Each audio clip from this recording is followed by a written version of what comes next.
মোহাম্মদ বলা যায় না সুবহানাল্লাহ। আরে মদিনার স্মৃতিগুলো ভাবি বারবার, কবে যেন দেখা পাবো রওজাটা, সেই আশাতে চোখের জল, সেই আশাতে চোখের জল ভাসালাম আমি, সেই আশাতে চোখের জল ভাসালাম, ভুলে যেতে চাইলেও ভোলা যায় না, বলো না ভুলে যেতে চাইলেও ভোলা যায় না, বলো না ভুলে যেতে চাইলেও ভোলা যায় না। বলুন না সুবহানাল্লাহ। ও আমার প্রাণের প্রিয় মা বোনেরা, তো সমস্ত প্রশংসা কার জন্য? আল্লাহ রাব্বুল আলামিনের জন্য, যিনি আপনাদেরকে এই মেহফিলে আসার এবং বসার তৌফিক দান করেছেন। বলুন সুবহানাল্লাহ। ও আমার প্রাণের প্রিয় মা বোনেরা, যেহেতু আপনারা এই মেহফিলে চলে এসেছেন, তো আপনারা এমন ভাবে বসে পড়ুন, আপনাদের অন্তরে, আপনাদের কলিজায় সারা পরিবার অহংকার রাখবেন না, আপনারা মাটির সাথে মিশে যান। সুবহানাল্লাহ। কারণ আমাদের আসল জীবন শুরু হবে কিন্তু এই মাটির নিচ থেকে। কথা বলেন ঠিক কিনা? হতে পারে আপনারা চাকরিজীবী, হতে পারে আপনারা গাড়ির মালিক, কিন্তু এই সমস্ত ধন দৌলত করি সোনা দানা আপনাদেরকে দিয়েছেন কে? আল্লাহর কুদরতের চোখে আমরা সকলে ভিক্ষুক। কথা বলেন ঠিক কিনা? কারণ আমরা সকলে আল্লাহর কাছ থেকে চেয়ে থাকি। বলুন সুবহানাল্লাহ। এই জন্য বলছি না, আদর দিয়ে বসুন, নিরহংকার হয়ে বসুন, মাটির সাথে মিশে যান। সুবহানাল্লাহ। মিটা দো अपनी हस्ती को, अगर कुछ मर्तबा चाहो तो, मिटा दो अपनी हस्ती को, अगर कुछ मर्तबा चाहो तो, कि दाना खाक में मिलकर गुले गुलजार होता है। बोलिए ना सुबहानअल्लाह। दिल से बोलिए ना मेरी माँ और बहन में सुबहानअल्लाह। अरे पीछे वाले बोलिए ना सुबहानअल्लाह। दाना মাটির সাথে মিশতে হবে না, তারপরে সেখান থেকে বড় গাছ তৈরি হবে। কথা বলেন ঠিক কিনা? আমরা যদি গাছ গাড়ি বা বীজ গাড়ি, সেই বীজটাকে আমাদের মাটির নিচে পুঁতে ফেলতে হবে, না হলে সেখান থেকে গাছ জন্মাবে না। কথা বলেন ঠিক কিনা? আমরা যদি সেই বীজটাকে মাটির উপরে রেখে দেই, তাহলে সেটা শুকিয়ে নষ্ট হয়ে যাবে। কথা বলেন ঠিক কিনা?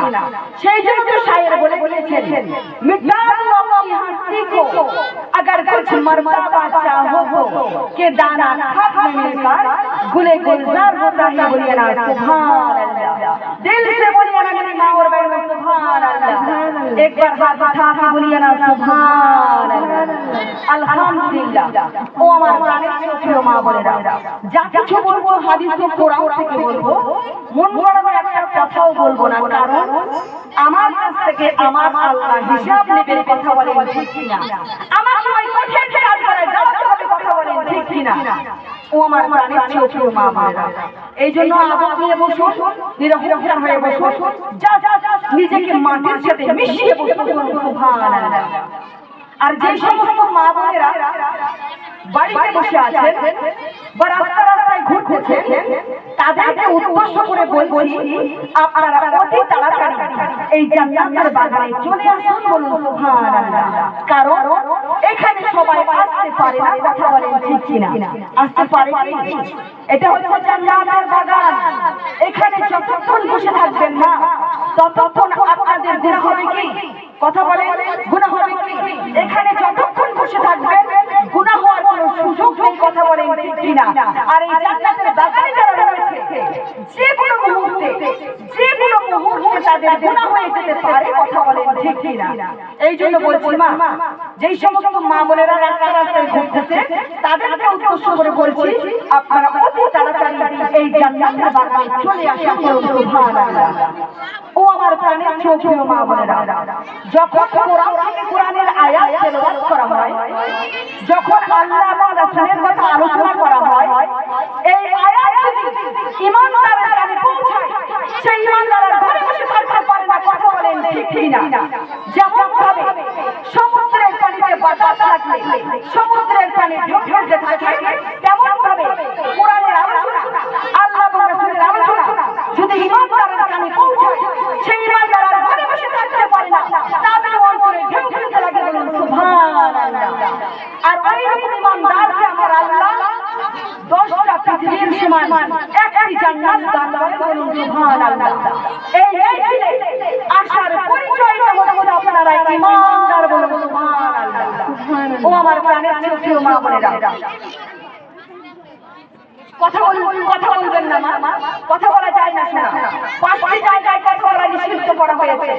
বক্তব্য কিন্তু এখনো আমি শুরু করিনি, শুরু করার আগে আপনাদেরকে এলান করতেছি 5 জায়গায় কথা বলা নিষিদ্ধ করা হয়েছে। সেই জায়গায় কথা বলা যায় না যেখানে মসজিদের মুয়াজ্জিন সাহেব আযান দেন, সুবহানাল্লাহ, ওই জায়গায় কথা বলা যায় না। আযানের উত্তর দিতে হয়, না পারলেও আযান শুনতে হবে। সেই জায়গায় যদি আমরা কথা বলি, আমাদের 40 বছরের ইবাদত নষ্ট হয়ে যায়। সকল বলুন আউযুবিল্লাহ। আমরা কি কথা বলি? আযানের সময় কি কথা বলি? সত্য কথা বলে দিয়ে যান আজকে। আমরা কি কথা বলি? ও আমার প্রাণের প্রিয় মা বোনেরা, আযান যখন শুরু হয়ে যায় আমাদের বিপদ তখন বেড়ে যায়। কথা বলেন ঠিক কিনা? আযান যখন শুরু হয়ে যায় আমাদের গল্প গুজব যখন বেড়ে যায়। কথা বলেন ঠিক কিনা? সুতরাং কাল কিয়ামতের মাঠে হাসরের দিনে যেদিন উঠবেন, আল্লাহ রাব্বুল আলামিন যেদিন আপনাদের সত্য হিসাব নেবেন, আপনাদের আমলনামার খাতা দেখে আপনারা আশ্চর্য হয়ে যাবেন। ওগো আল্লাহ, এটা কার আমলনামার খাতা আপনি আমাকে দিয়েছেন? আমি তো নামাজ পড়ে পড়ে কপাল ভালো করে দিলাম, রোজা রাখতে পেটের চামড়া শুকিয়ে ফেললাম, তাহাজ্জুদ পড়তে পড়তে চোখের ঘুম হারাম করে দিলাম, কোরআন তেলাওয়াত করতে করতে চোখে চশমা লাগালাম, গেল কোথায় আমার আমলগুলো? গেল কোথায়? আল্লাহ বলবে, বান্দা ওই যে আযানের 5 মিনিট তুই জীবনে দেখেছিস, তোর নামাজ তোকে জান্নাতে নিতে পারলো না, তোর রোজা, তোর হজ, তোর দান, সাদকা, কুরবানি তোকে কোনো আমল আজকে জান্নাতে নিতে পারলো না। সকলে বলুন নাউযুবিল্লাহ। সুতরাং আর কথা বলবেন কি? ও আমার প্রাণের প্রিয় মা বোনেরা, 2 নম্বরে সেই জায়গায় কথা বলা যায় না যখন কেউ কোরআন তেলাওয়াত করে। বলুন সুবহানাল্লাহ, ওই জায়গায় কথা বলা যায় না। 3 নম্বরে সেই জায়গায় কথা বলা যায় না যেখানে আল্লাহ এবং রাসূলের কথা আলোচনা করা হয়। বলুন সুবহানাল্লাহ। সুতরাং এটা শুধু সেই জায়গা, এখানে শুধু আল্লাহ এবং রাসূলের কথা আলোচনা করা হবে, বাকিগুলো কথা আলোচনা করা যাবে না। তো যা কিছু বলবো হাদিস ও কোরআন থেকে বলবো, আপনারা ধীরে মনোযোগ সহকারে আমার কথাগুলো শ্রবণ করুন, ইনশাআল্লাহ আপনাদের কাছে আসবে। বলুন সুবহানাল্লাহ। ও আমার প্রাণের প্রিয় মা বোনেরা, সুতরাং সমস্ত প্রশংসা কার জন্য? আল্লাহ রাব্বুল আলামিনের জন্য, যিনি আপনাদেরকে দুনিয়ার বুকে মুসলমান করে সৃষ্টি করেছেন। বলুন আলহামদুলিল্লাহ। তিনি হচ্ছেন এই আসমান ও জমিনের মালিক। বলুন সুবহানাল্লাহ। তিনি এই গাছপালা, নদী, নালা, পাহাড়, পর্বত, পশু পাখি না জানি আর কত কিছু সৃষ্টি করেছেন। কথা বলেন ঠিক কিনা? তেনার প্রশংসা আমরা যদি সারা জীবন এরকম ভাবে বসে বসে করি তবুও শেষ করা যাবে না। কথা বলেন ঠিক কিনা? যাবে কি? এই পৃথিবীর সমস্ত গাছের পাতাকে আমরা যদি খাতা রূপে ব্যবহার করি, আর এই পৃথিবীর সমস্ত গাছের ডালকে আমরা যদি কলম রূপে ব্যবহার করি, আর এই পৃথিবীর সমস্ত সাগরের জলকে আমরা যদি সেই কলমের কালি রূপে ব্যবহার করি, তবুও তেনার প্রশংসা আমরা লিখে শেষ করতে পারবো না। কথা বলেন ঠিক কিনা? সেই মহান রবকে আমরা হাজার হাজার কোটিবার শুকরিয়া আদায় করি। সকলে জবান খুলে বলবে, শুকর আলহামদুলিল্লাহ রাব্বিল আলামিন, রব্বানা লাকাল হামদ হামদান কাসীরান তাইয়িবান মুবারাকান ফীহি, ইয়া রাব্বি লাকাল হামদু কামা আম্বাতি লিজালালি ওয়াশিখা ওয়া আযিমি সুলতানিকা, লাকাল হামদু বিল ঈমান, লাকাল হামদু বিল ইসলাম, লাকাল হামদু বিল কুরআন। সুবহানাল্লাহ। আমরা প্রশংসা করলাম তার, সেই মহান রব্বুল আলামিনের। বলুন আলহামদুলিল্লাহ। তো আল্লাহ পাক হলেন পরম করুণাময়। আল্লাহ পাক হলেন পরম করুণাময়, যার ইঙ্গিতে শুধুমাত্র কোন শব্দ দ্বারা তামাম মাখলুকাত সৃষ্টি, যার ইঙ্গিতে শুধুমাত্র কোন শব্দ দ্বারা তামাম মাখলুকাত সৃষ্টি, তার কোনো তুলনা নেই। তিনি সবকিছু জানেন এবং সর্বত্র বিরাজমান। তিনি অদ্বিতীয়, তিনার কোনো দ্বিতীয় নেই। তিনি হচ্ছেন লা শারীকা লাহু, তিনার কোনো শরীক নেই, তিনার কোনো বংশধর নেই, তিনিও কারো বংশধর নন।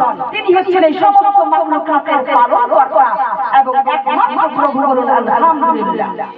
সেই মহান রবকে আমরা আরো হাজার হাজার কোটি কোটি বার শুকরিয়া আদায় করি, যিনি আমাদেরকে এই দুনিয়ার মধ্যে এমন এক নবী উম্মত করে পাঠিয়েছেন, যে নবী না আসলে আমাদের সৃষ্টি করতেন না। এই গাছপালা, নদী নালা, পাহাড় কিছুই সৃষ্টি হতো না। তিনি হচ্ছেন আল্লাহর নূর দ্বারা সৃষ্টি, তিনি হচ্ছেন আল্লাহর প্যারা হাবিব, তিনি হচ্ছেন দো জাহানের বাদশা, তিনি হচ্ছেন রাহমাতাল লিল আলামিন। সুবহানাল্লাহ। তিনি হচ্ছেন সমস্ত নবীদের নবী, সমস্ত নবীদের ইমাম, আরশের মেহমান। তিনার উপর দরুদ শরীফ না পড়লে আমাদের নামাজ ও দোয়া কিছুই কবুল হয় না। তিনি সাফাই না করলে আমরা জান্নাতে যেতে পারবো না।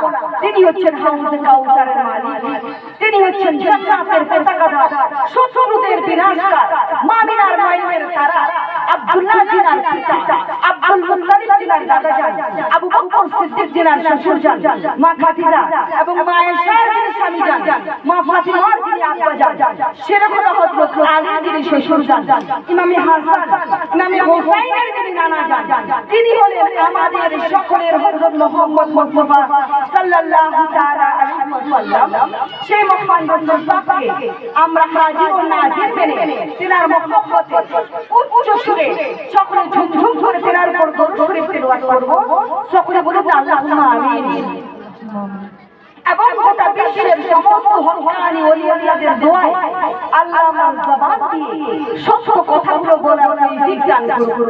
আমার মতো বেএমন না চিনতে আল্লাহ এর না ধরে আলোচনা করার তৌফিক দান করুন। সকলে বলুন আল্লাহুম্মা আমিন। তো মুহাব্বতে আল্লাহুম্মা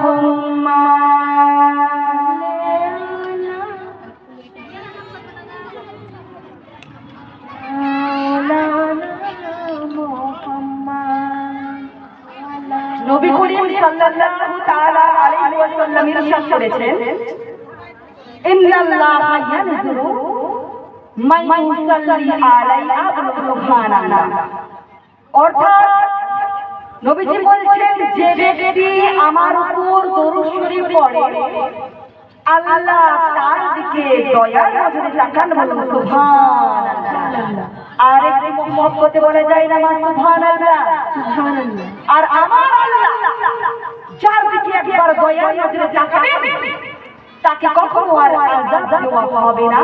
সুবহানাল্লাহ, সুবহানাল্লাহ। আর একটু মুহাব্বতে বলা যায় না সুবহানাল্লাহ। ও আমার প্রাণের ছোট মা বোনেরা, আপনারা কিন্তু আমাকে ভালো ভালো খাবার দিয়ে খুশি করতে পারবেন না, খুরমা পোলাও দিয়ে খুশি করতে পারবেন না, বিরিয়ানি দিয়ে খুশি করতে পারবেন না। খুশি করতে পারবেন তো সুবহানাল্লাহর আওয়াজ দিয়ে বলুন সুবহানাল্লাহ। আর যাই যত মুহাম্মদে সুবহানাল্লাহ বলবেন, আল্লাহ রাব্বুল আলামিন তার আমলনামায় আসমান এবং জমিনের মধ্যখানে সওয়াব লিখে দিবে। বলুন সুবহানাল্লাহ।